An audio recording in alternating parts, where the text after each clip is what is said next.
जय श्री कृष्ण। नमस्कार। श्रीमद् भगवद गीता के अध्ययन की श्रृंखला में 9वें अध्याय राजविद्या राजगुह्य योग के आज के सत्र में सभी साध्यायियों का स्वागत एवं अभिवादन। ओमकार के नाद के साथ प्रार्थना करेंगे।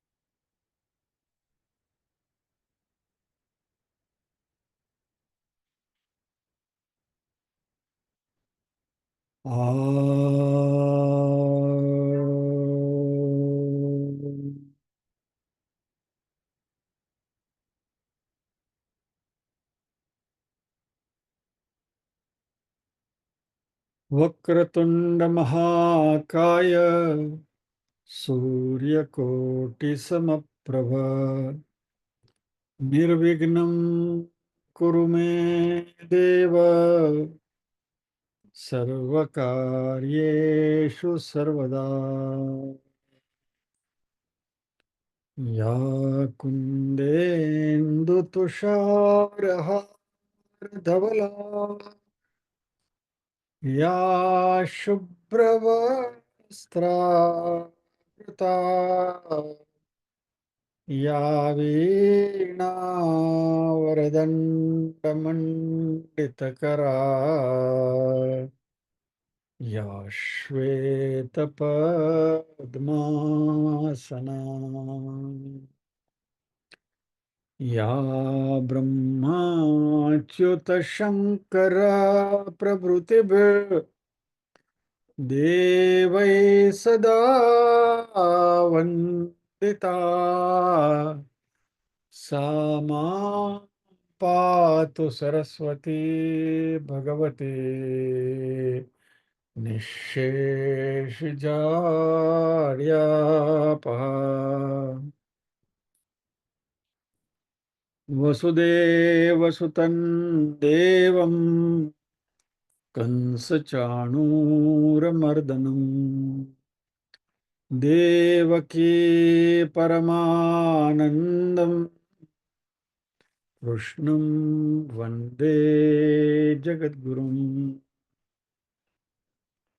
ॐ सहना भवतु सहनौ भुनक्तु सह वीर्यं करवावहै तेजस्विनावधीतमस्तु मा विद्विषावहै।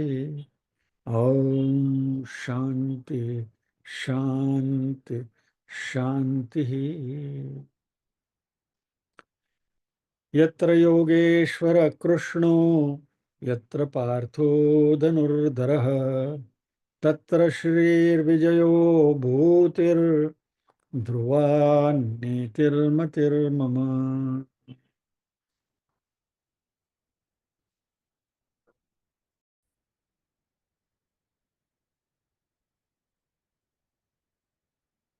ॐ श्री परमात्मने नमः। अथ नवमोऽध्यायः राजविद्या राजगुह्ययोगः। श्रीभगवानुवाच इदं तु ते गुह्यतमं प्रवक्ष्याम्यनसूयवे ज्ञानं विज्ञानसहितं यज्ञात्वा मोक्षसे शुभात्। राजविद्या राजगुह्यं पवित्रमिदमुत्तमं प्रत्यक्षावगमं धर्म्यं सुसुखं कर्तुमव्ययम्। अश्रद्धधाना पुरुषा धर्मस्यास्य परन्तप अप्राप्य मां निवर्तन्ते मृत्युसंसारवर्त्मनि। मया ततमिदं सर्वं जगदव्यक्तमूर्तिना मत्स्थानि सर्वभूतानि न चाहं तेष्वस्थितः न च मत्स्थानि भूतानि पश्य मे योगमैश्वरम्। भूतभृन्न च भूतस्थो ममात्मा भूतभावनः यथाकाशस्थितो नित्यम् वायुः सर्वत्र गोमहान् तथा सर्वाणि भूतानि मत्स्थानीत्युपधारय सर्वभूतानि कौन्तेय प्रकृतिं यान्ति मामिकां कल्पक्षये पुनस्तानि कल्पादौ विसृजाम्यहम् प्रकृतिं स्वामवष्टभ्य विसृजामि पुनः पुनः भूतग्राममिमं कृष्ण मवशं प्रकृतेर्वशात् न च मां तानि कर्माणि निबध्नन्ति धनञ्जय उदासीनवदासीन मसक्तं तेषु कर्मसु मयाध्यक्षेण प्रकृतिः सूयते सचराचरं हेतुनानेन कौन्तेय जगद्विपरिवर्तते अवजानन्ति मां मूढा मानुषीं तनुमाश्रितं परं भावमजानन्तो मम भूतमहेश्वरम् मोघाशा मोघकर्माणो मोघज्ञानाविचेतसः राक्षसीमासुरीं चैव प्रकृतिं मोहिनीं श्रिताः महात्मानस्तु मां पार्थ दैवीं प्रकृतिमाश्रिताः भजन्त्यनन्यमनसो ज्ञात्वा भूतादिमव्ययम् सततं कीर्तयन्तो मां यतन्तश्च दृढव्रताः नमस्यन्तश्च मां भक्त्या नित्ययुक्ता उपासते ज्ञानयज्ञेन चाप्यन्ये यजन्तो मामुपासते एकत्वेन पृथक्त्वेन बहुधा विश्वतो मुखम् अहं क्रतुरहं यज्ञ स्वदाहमहमौषधम् मन्त्रोऽहमहमेवाज्यमहमग्निरहं हुतम् पिताहमस्य जगतो माता धाता पितामहः वेद्यं पवित्रमोङ्कार रुक्साम यजुरेव च गतिर्भर्ता प्रभुः साक्षी निवासः शरणं सुहृत् प्रभव प्रलयस्थानं निदानं बीजमव्ययम् तपाम्यहमहं वर्षं निगृह्णां मृत्सुजामि च अमृतं चैव मृत्युश्च सदसच्चाहमर्जुन त्रैविद्या मां सोमपापूतपापा यज्ञैरिष्ट्वा स्वर्गतिं प्रार्थयन्ते ते पुण्यमासाद्य सुरेन्द्रलोकमश्नन्ति दिव्यान् दिवि देव भोगान् ते तं भुक्त्वा स्वर्गलोकं विशालं क्षीणे पुण्ये मर्त्यलोकं विशन्ति एवं त्रयी धर्ममनुप्रपन्ना गतागतं कामकामा लभन्ते अनन्याश्चिन्तयन्तो मां ये जना पर्युपासते तेषां नित्याभियुक्तानां योगक्षेमं वहाम्यहम् येऽप्यन्यदेवता भक्ता यजन्ते श्रद्धयान्विताः तेऽपि मामेव कौन्तेय यजन्त्य विधिपूर्वकम् अहं हि सर्वयज्ञानां भोक्ता च प्रभुरेव च न तु मामभिजानन्ति तत्त्वेनातश्च्यवन्ति ते यान्ति देवव्रता देवान् पितॄन् यान्ति पितृव्रताः भूतानि यान्ति भूतेज्या यान्ति मद्याजिनोऽपि माम् पत्रं पुष्पं फलं तोयं यो मे भक्त्या प्रयच्छति तदहं भक्त्युपहृतम् अश्नामि प्रयतात्मनः यत्करोषि यदश्नासि यज्जुहोषि ददासि यत् यत्तपस्यसि कौन्तेय तत्कुरुष्व मदर्पणम्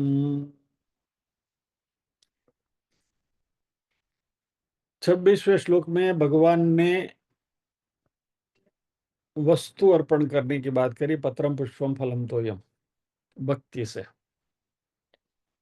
27वें श्लोक में भगवान ने हमारा भाव अर्पण करने को कहा 26 में भौतिक चीजें 27 में भाव जो भी करते हो जो खाते हो जो हवन करते हो जो दान करते हो जो तप करते हो ये सब हे अर्जुन मुझे अर्पण करो अभी आगे 28वें श्लोक में इसकी फलश्रुति भगवान बताते हैं देखते हैं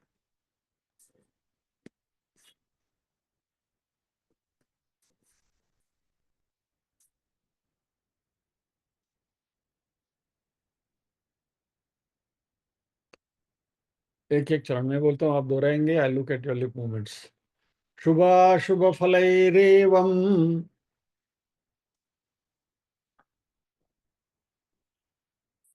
शुभाशुभफलैरेवम् मोक्षसे कर्मबन्धनैः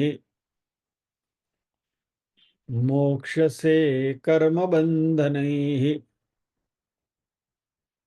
संन्यासयोगयुक्तात्मा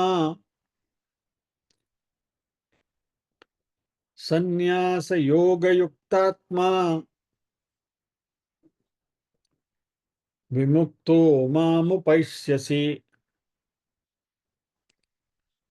विमुक्तो मामुपैष्यसि। पूरा श्लोक दो बार बोलता हूं मैं। शुभाशुभफलैरेवम् मोक्षसे कर्मबन्धनैः संन्यासयोगयुक्तात्मा विमुक्तो मामुपैष्यसि। दोबारा।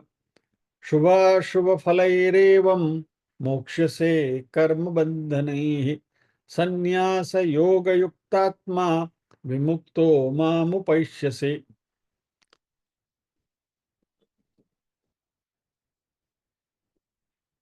शुभ अशुभ फलैः एवं मोक्षसे कर्मबन्धनैः संन्यासयोगयुक्तात्मा विमुक्तः माम उपैष्यसि। शुभाशुभ कर्म फलैः, शुभ और अशुभ कर्म के फल इस प्रकार मोक्ष से मुक्त हो जाएगा। यानी कि 26वें और 27वें श्लोक का अनुसरण यदि हम करेंगे सिंसियरिटी से, तो शुभ और अशुभ फल जो भी हमें मिलता है उससे हम मुक्त हो जाएंगे और सभी कृत्य, वस्तु और एक्शन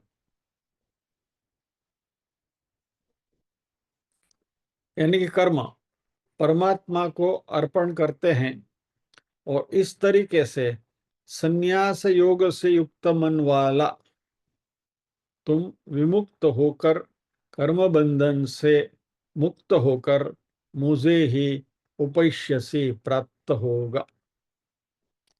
यानी इस प्रकार जिसमें समस्त कर्म मुझ भगवान के अर्पण होते हैं, ऐसे संन्यास योग से मुक्त होकर मुझी को प्राप्त होगा। यहाँ कोमा रखना चाहिए, नहीं तो गड़बड़ हो जाएगी।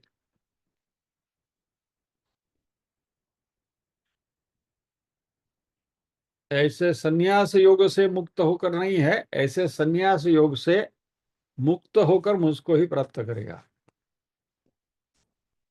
कोमा हटा देंगे तो संन्यास योग से ही मुक्त हो जाएगा, ऐसा अर्थ हो जाएगा। Anyway, so with your mind thus established in the yoga of renunciation, you will be freed from the bonds of karma in the shape of good and evil consequences, and freed from them you will attain me. तुम मुझे ही प्राप्त करोगे।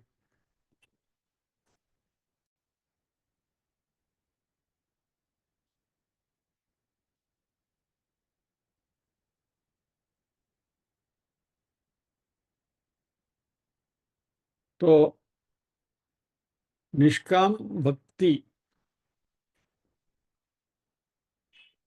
का फल क्या है? Result of निष्काम भक्ति, व्हाट इज इट? क्या प्राप्त होता है उससे, इसकी बात भगवान कर रहे हैं।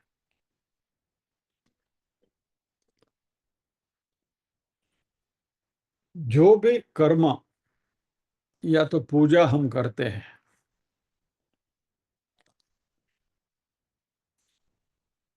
उसके दो प्रकार के पुण्य मिलते हैं उससे। हम शुभ फल, शुभ कर्म की बात करते हैं। अशुभ कर्म तो हमें, हमारे लिए अरुचिकर है, इसलिए हम नहीं करते। આપણે બધા બહુ ડાયા છીએ, એટલે અશુभ कर्म तो આપણે કરીએ नहीं, हम करेंगे नहीं। लेकिन शुभ कर्म हम करते हैं, उससे दो प्रकार के पुण्य हमें मिलते हैं। जो भी पूजा हम करते हैं, या तो समाज की सेवा करते हैं, हमें दो प्रकार के पुण्य उससे मिलते हैं। एक भौतिक पुण्य मिलता है और दूसरा आध्यात्मिक पुण्य मिलता है। भौतिक पुण्य से क्या मिलता है? ढेर सारे पैसे मिलते हैं, बहुत सारे लोग मिलते हैं हमारे गिर्द, फिर हमें जीवन में अच्छी तरह रहने के लिए साधन सुविधाएं प्राप्त होती है, गाड़ी बंगला गाड़ी वगैरह सब मिलता है, और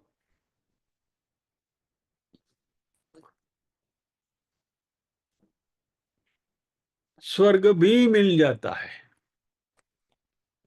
लेकिन स्वर्ग भी भौतिक सुख ही है, क्योंकि क्षीणे पुण्य मर्त्य लोका विशंति, वहां भी जहां तक पुण्य है तब तक ही उधर रहने को मिलेगा, फिर बाद में कोटा खत्म, बैक टू पेविलियन।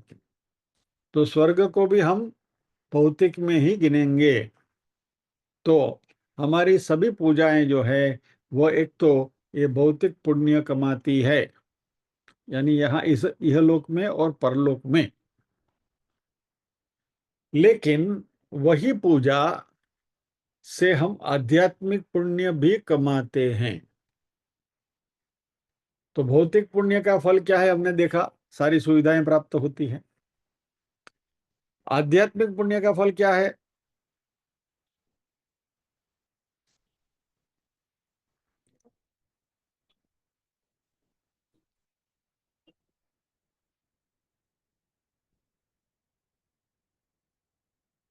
हमें सुख सुविधाएं ये भौतिक पुण्य वाले को मिलती है, वैसे शायद न भी मिले, गाड़ी बंगला वाड़ी वगैरह न भी हो हमारे पास।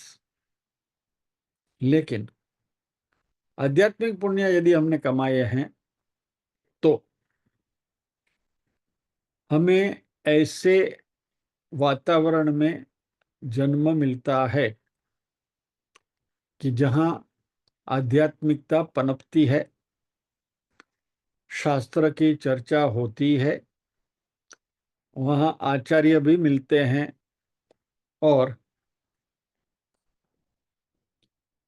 ऐसे कल्चर में, ऐसी व्यवस्था में जन्म मिलना, वह भी पुण्य का ही फल है।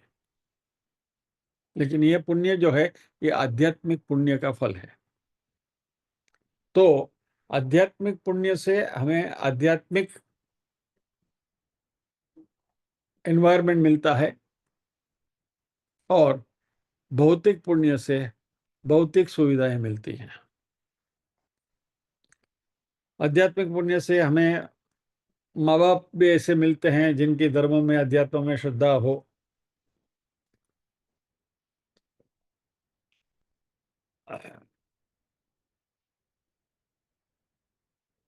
विवेक चूड़ामणि का तीसरा श्लोक हमने देखा था, दुर्लभम त्रयमे वैतद देवानुग्रह हेतुकम मनुष्यत्वम मुमुक्षुत्वम महापुरुष संश्रयः। यानी ये तीन चीज जो है यह हमारे लिए दुर्लभ है। दुर्लभम त्रयम एव एतत्, मनुष्यत्वम मुमुक्षुत्वम और महापुरुष संश्रयः। एक तो मनुष्य का जन्म मिलना, दूसरा मुमुक्षु भाव होना, और तीसरा किसी महापुरुष यानी कि आध्यात्मिक व्यक्ति के साथ हमारा संसर्ग बना रहना। ये तीनों यदि हमें मिलते हैं तो समझना कि हमारा आध्यात्मिक पुण्य बल कर रहा है, या तो it is bright.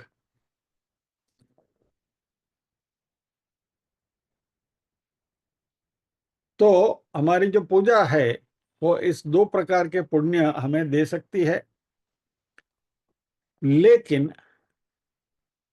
Eight A time एक ही प्रकार का मिलेगा, दोनों नहीं मिलेगा। मुझे दोनों चाहिए, दोनों हाथ में लड्डू चाहिए तो नहीं हो सकता है।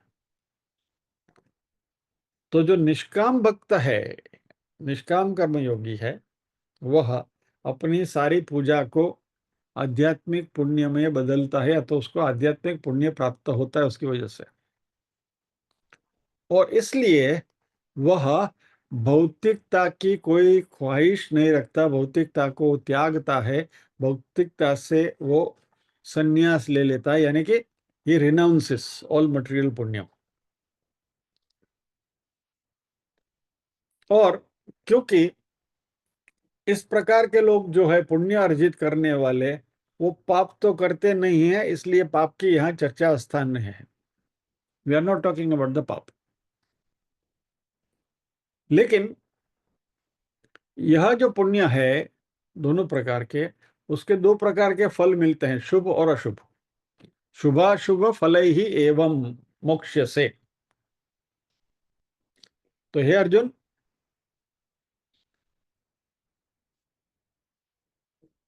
इससे जो शुभ और अशुभ फल मिलते हैं, इस फल से मोक्ष से यानी कि तुम्हारी मुक्ति हो जाएगी। You will be free from the fruits of these actions. ये फल से तुम मुक्त हो जाओगे।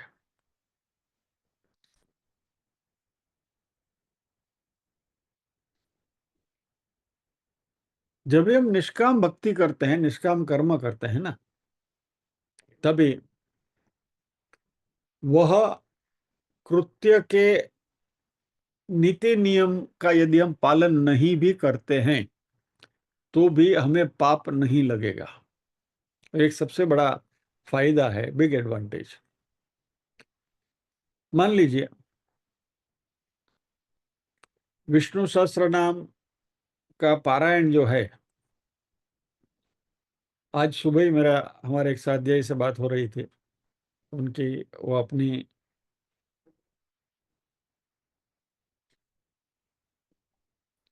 अपने अनुभव बता रहे थे कि विष्णु सहस्त्र नाम के पारायण से उनको कैसे मनोवांछित फल मिलता है।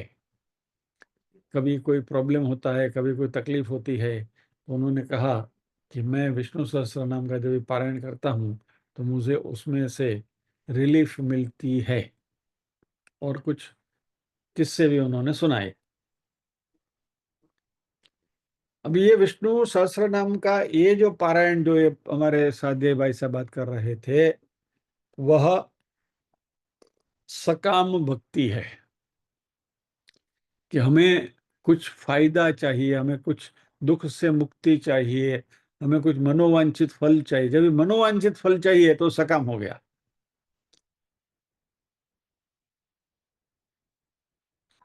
और ऐसे सकाम कार्य में यदि उच्चार शुद्धि नहीं हो, उसकी विधि विधान के हिसाब से नहीं किया गया हो, तो मनोवांछित फल नहीं मिलता और कभी कभी विपरीत परिणाम भी आते हैं। विष्णु सहस्त्र नाम की तो बात हमें हमें इतनी मालूम नहीं है, लेकिन सत्यनारायण की जो पूजा है उसके बारे में तो सत्यनारायण की कथा में हम 5 अध्याय जो है उसमें हम सब ये सुन चुके हैं कि मनोवांछित फल ढंग से पूजा करी तो प्राप्त होता है, अच्छी तरह से पूजा नहीं करी तो विपरीत फल भी मिलता है। साधुवाणिया की बोट अदृश्य हो गई थी, कलावती प्रसाद लिए बिना दौड़ी तभी, वगैरह वगैरह। ये सब हमने उसमें देखा है।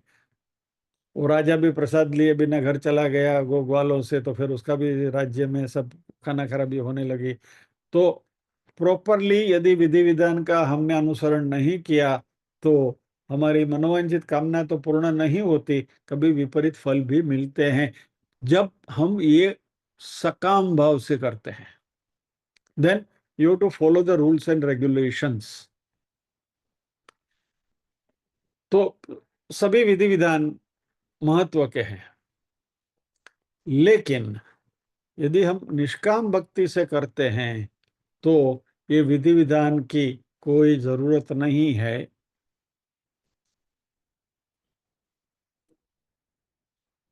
क्योंकि हमें कोई भौतिक चीज चाहिए नहीं, और इसलिए प्रत्यवाय पाप जो है, उससे मिलने वाला जो पाप लगना चाहिए वो नहीं लगता है।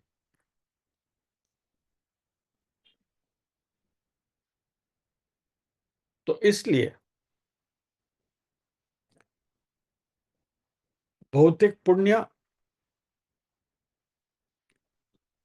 सकाम भक्ति से किया गया पुण्य, और वो ढंग से नहीं किया तो उससे मिलने वाला प्रत्यवाय पाप, जिसका हमें प्रायश्चित करना पड़ेगा उसके विपरीत फल से मुक्ति पाने के लिए।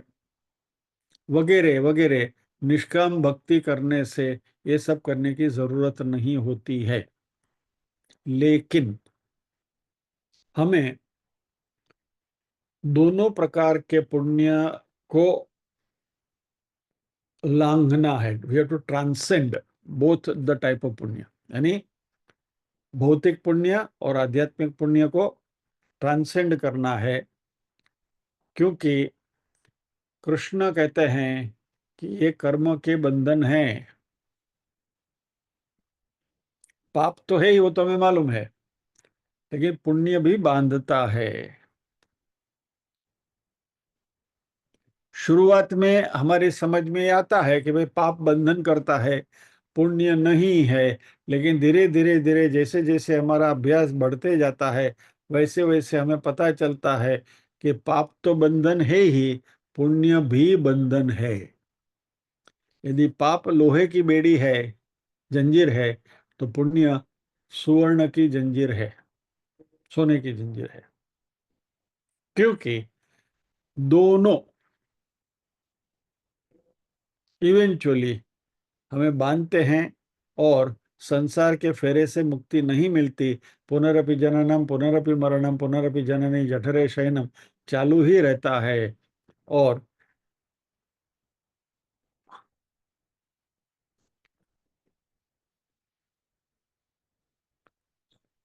दोनों फॉर्म के जो फल है, शुभ और अशुभ फल, उसको हम ट्रांसेंड करते हैं, लांघते हैं। और ये कौन करता है? तो भगवान ने उसको टाइटल दिया है। ये जो निष्काम भक्त है ना, कर्मयोगी, निष्काम कर्मयोगी, उसको भगवान ने टाइटल दिया है। क्या टाइटल दिया है, जरा श्लोक में एक बार देख लेते हैं।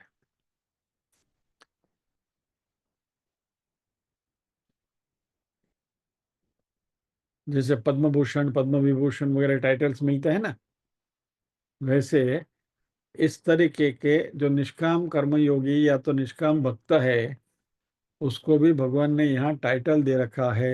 और वो टाइटल है संन्यास योग युक्तात्मा। ये उसका पद्म विभूषण है, संन्यास योग युक्तात्मा।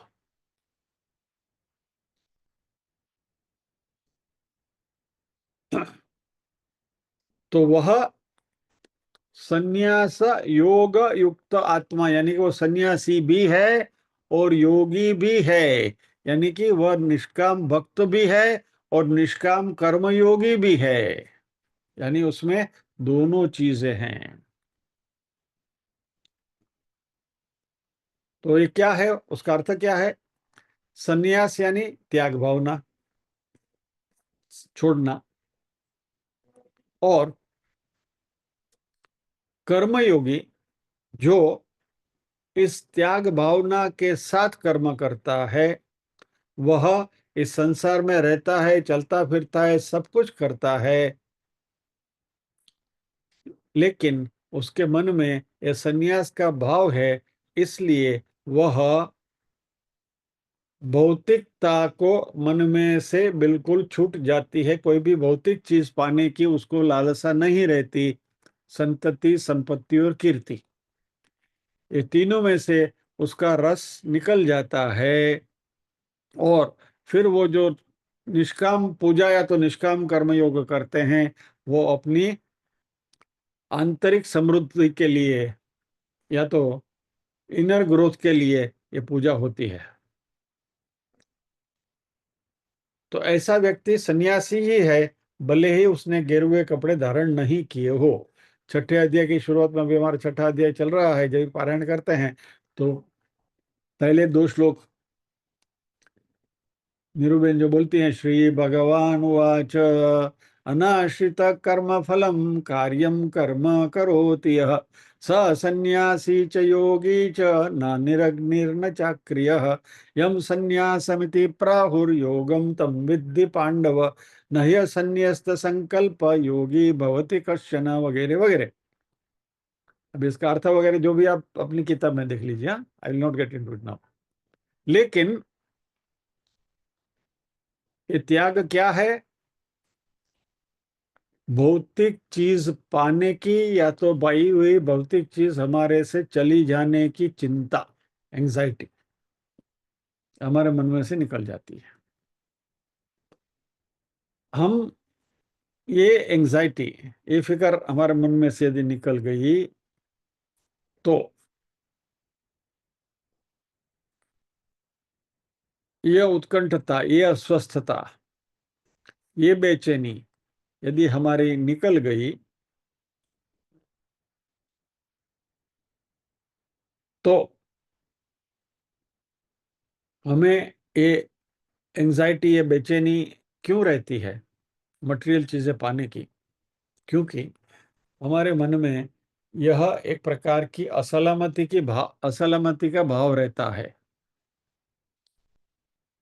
कि ये नहीं मिलेगा, मेरे पास पैसा नहीं होगा तो क्या होगा, वृद्धावस्था में कैसे चलेगा, इतना पैसा तो होना ही चाहिए, पेंशन होना चाहिए, पीपीएफ में इतना पैसा तो होना ही चाहिए, तो ही अभी बुढ़ापे में कौन हमारा ख्याल। ये जो एंजाइटी है, ये असलामती की जो भावना है, वह निकल जाती है। ये त्याग जो निष्काम कर्मयोगी और निष्काम भक्ति जो करते हैं, उनको कुछ नहीं चाहिए, भगवान जैसे रखे वो उनका प्रसाद है। क्या, जो भी परिस्थिति है हमें मान्य है। और फिर 90वें अध्याय का अध्ययन करने के बाद तो हमें बिल्कुल पता है, अनन्या चिंतयन्तो माम ये जना पर्युपासते तेषां नित्याभियुक्तानां योगक्षेमं वहाम्यहम्। भगवान ने डंके की चोट पे हमें बता दिया है कि भाई तुम्हारा ख्याल करने वाला मैं बैठा हूं, व्हाई डू यू वरी, तुम क्यों फिक्र करते हो? तो फिर हमारे मन में ये जो एंजाइटीज है, ये जो चिंता है, ये जो परिताप है, वो निकल जाता है कि मेरा क्या होगा। जो भी होगा हमें स्वीकार्य है, जो भी होगा हमें मान्य है, क्योंकि अभी मैं परमात्मा की गोद में बैठे हैं हम। और बाकी कितना भी पैसा हो, असलामती की भावना तो रहती ही रहती है।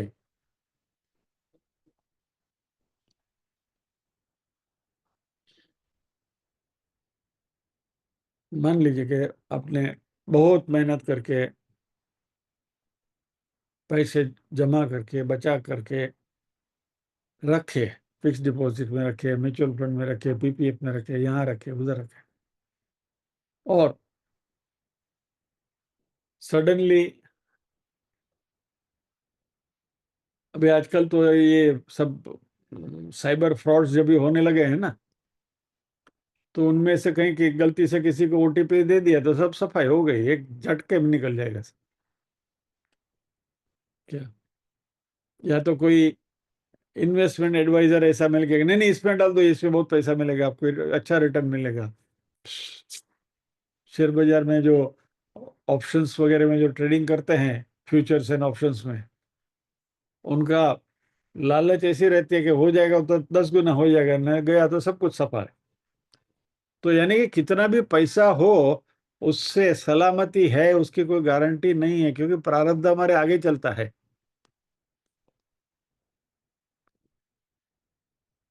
तो ये मात्र एक मन का भाव है, मन की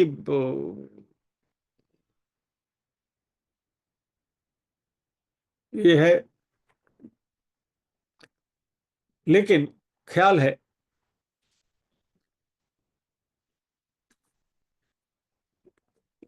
आपके पास यदि पैसे नहीं भी है तो भी असलामती की भावना हमारे मन में नहीं आती, यदि हमारी ईश्वर के ऊपर पूर्ण श्रद्धा है तो। और जिस व्यक्ति के पास बहुत ज्यादा पैसा है ना, उसको ज्यादा असलामती लगती है कि इतना सारा पैसा रहेगा कि नहीं रहेगा।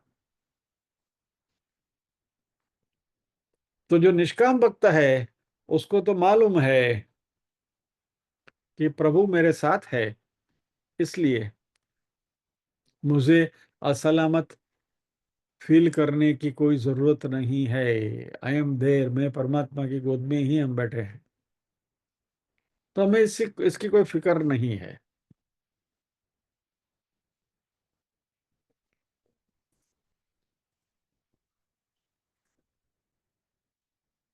शंकराचार्य जी ने भज भज गोविंदम में कहा है, मूढ़ जही ही धनागम तृष्णाम कुरु सद्बुद्धि मनसि वितृष्णाम यल्लभसे निज कर्मोपातम वित्तम तेन विनोदय चित्तम। भज गोविंदम भज गोविंदम भज गोविंदम मूढ़मते। हे मोहित बुद्धि, धन एकत्र करने के लोभ का त्याग करो, अपने मन से इन समस्त कामनाओं का त्याग करो, सत्य के पथ का अनुसरण करो, यानी कि परमात्मा का भजन करो, और अपने परिश्रम से जो धन प्राप्त हो उससे ही अपने मन को प्रसन्न रखो। यल्लभसे निज कर्मोपातम वित्तम तेन विनोदय चित्तम। तो जो भी मिलता है हर हाल में खुश रहने की यदि हम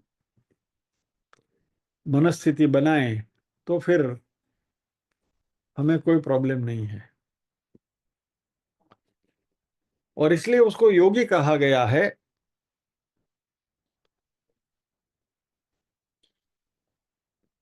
और इस योगी को कोई भौतिक चीज नहीं चाहिए, इसलिए संन्यास योग युक्तात्मा कहा गया। यानी उसका पूरा पूरा जो रस है या तो उसका उसकी जो प्रवृत्ति है वो अपनी आंतरिक उन्नति के लिए है, for inner growth only striving. और ऐसा व्यक्ति को क्या होता है, विमुक्त, वह उससे मुक्त हो जाएगा। निष्काम भक्त जो है, ऐसा कर्मयोगी जो है, वह मुक्त हो जाएगा, ऐसा भगवान कहते हैं।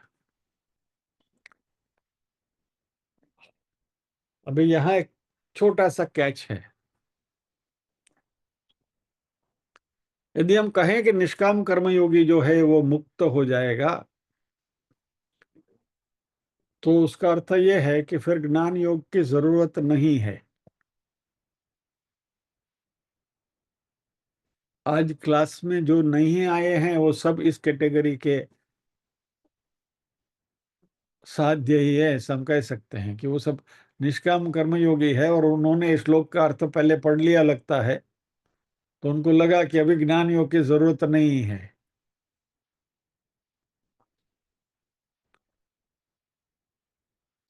क्योंकि ज्ञान योग जो है थोड़ा शुष्क है। तो यदि कर्मयोग, निष्काम कर्मयोग से ही यदि मुक्ति मिल जाती है, मोक्ष मिल जाता है, तो फिर ज्ञान योग की झंझट में क्यों पड़े। इसलिए हमारे भगवत गीता के, जिन्होंने भी भगवत गीता के ऊपर टीकाएं लिखी है, वो सब टीकाकार कहते हैं कि कर्मयोगी को सीधे सीधी मुक्ति नहीं मिलती। कर्मयोग से मात्र चित्त शुद्धि होती है, और चित्त शुद्धि होने के बाद ज्ञान प्राप्त होता है, और ज्ञान प्राप्त होने के बाद हम ब्रह्मास्मि की अनुभूति होती है, और फिर ये मुक्ति की स्थिति बनती है। तो जो निष्काम कर्म करता है, उसकी चित्त शुद्धि होने से उसको वेदांत का अध्ययन करने का मन में विचार आता है, उसके प्रति रुचि बनती है। फिर उसको योग्य गुरु या तो मार्गदर्शक मिलते हैं, और फिर ज्ञान प्राप्त होता है। और इस तरीके से सत्व चित्त शुद्धि, आचार्य प्राप्ति, गुरु प्राप्ति, ज्ञान प्राप्ति के द्वारा इस रूट से उसको मुक्ति मिलती है। और फिर क्या होता है, भगवान कहते हैं,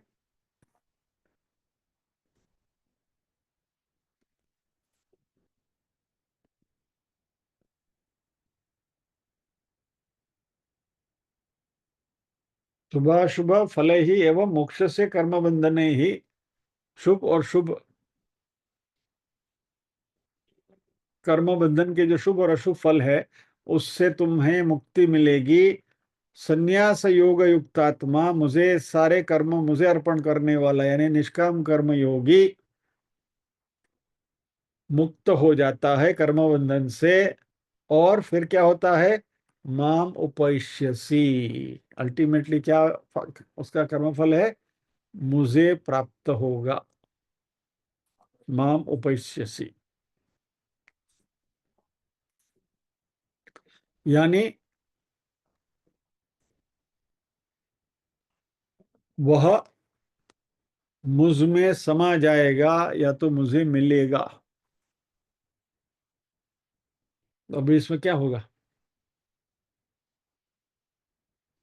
ऐसा निष्काम कर्मयोगी है या तो निष्काम भक्त जो है वह वैकुंठ में भगवान ऐसा बाहें पसार कर खड़े हैं, और हम धीरे धीरे धीरे धीरे धीरे भगवान के पास जाएंगे, और भगवान हमें अपने आगोश में ले लेंगे और हमें अपने में समा लेंगे।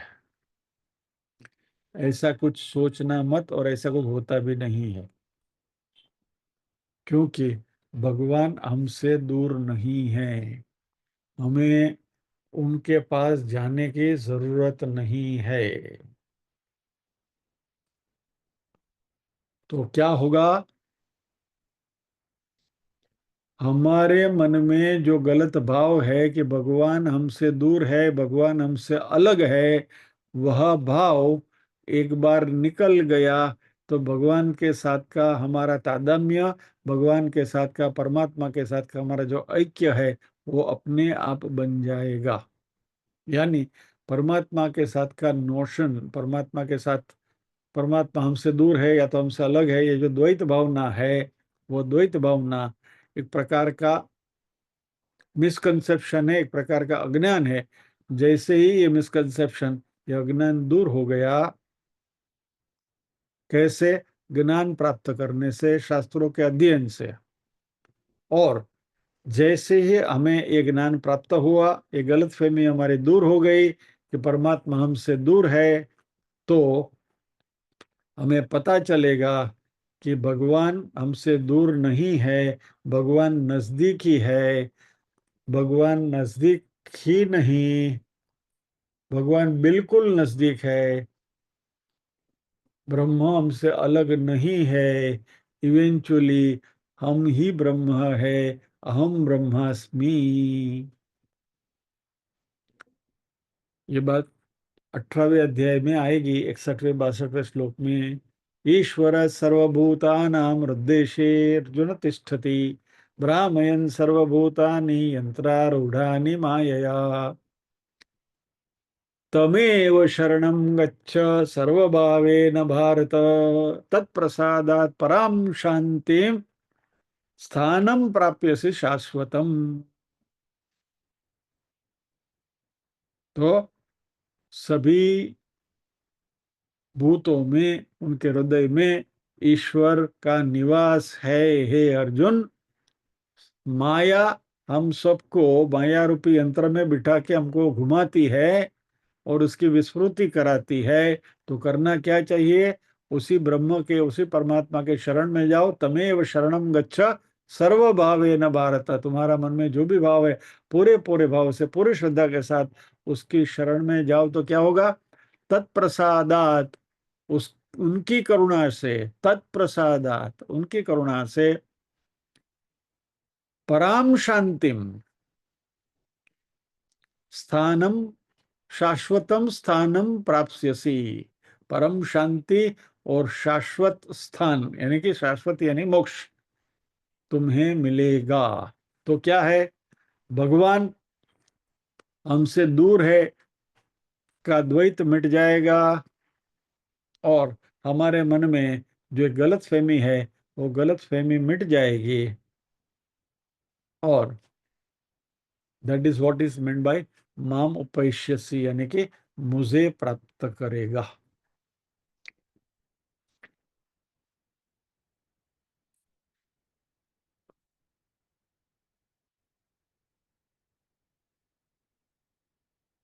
तो शुभाशुभ फल ही एवं मोक्ष से कर्म बंधन ही, सभी निष्काम कर्म या तो निष्काम भक्ति करेंगे तो शुभ और अशुभ फल जो है उससे तुम्हारा छुटकारा हो जाएगा, मोक्ष से। ये मोक्ष अपना वो लिबरेशन वाला मोक्ष नहीं, मोक्ष का यहाँ अर्थ है छुट्टी हो जाएगी, उससे तुम मुक्त हो जाओगे दोनों प्रकार के फलों से, और कर्म बंधन से भी मुक्त हो जाओगे। और संन्यास युग युक्तात्मा विमुक्त, इस तरीके से मुक्त, जो संन्यास योग युक्त आत्मा है, भगवान के साथ जिनका मन जुड़ा हुआ है, वैसा मुझे प्राप्त होगा, मुझे ही प्राप्त करेगा।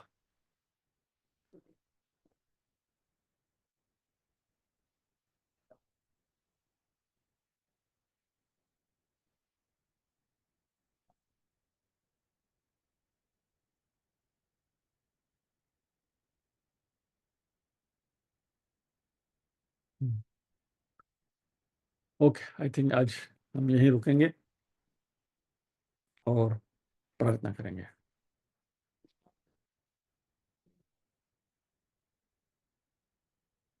ये मोक्ष शब्द, जो मुक्षीय शब्द जो है ना, वो कभी कभी यदि समझ में ना आए ना तो उसमें गलतफहमी हो सकती है, जैसे यहाँ मैंने आपको बताया।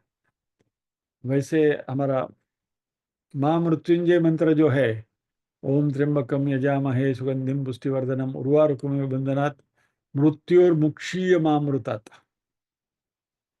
तो वहां जो मुक्षीय, जो उसका भी यदि मोक्ष ले लिया तो गड़बड़ हो जाएगी।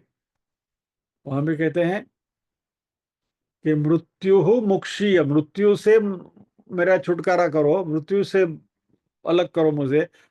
माँ अमृतात, अमृतत्व से नहीं, यानी अमृतत्व से मैं जुड़ा हुआ रहूं, मृत्यु से मेरी मुक्ति हो जाए, यानी कि पुनरपि जननम पुनरपि मरणम का जो फेरा है वो मिट जाए, वो यहाँ है। तो वहां भी यदि वो मोक्ष का गलत अर्थ ले लिया तो श्लोक का अर्थ पूरा उल्टा शीर्षासन हो जाएगा। तो कभी कभी ये ध्यान रखना पड़ता है। एनीवे, आइए प्रार्थना करते हैं।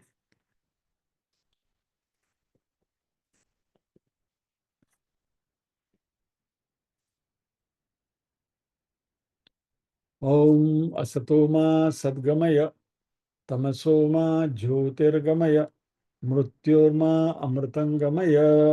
सर्वेषां स्वस्तिर्भवतु, सर्वेषां शान्तिर्भवतु, सर्वेषां मङ्गलं भवतु, सर्वेषां पूर्णं भवतु।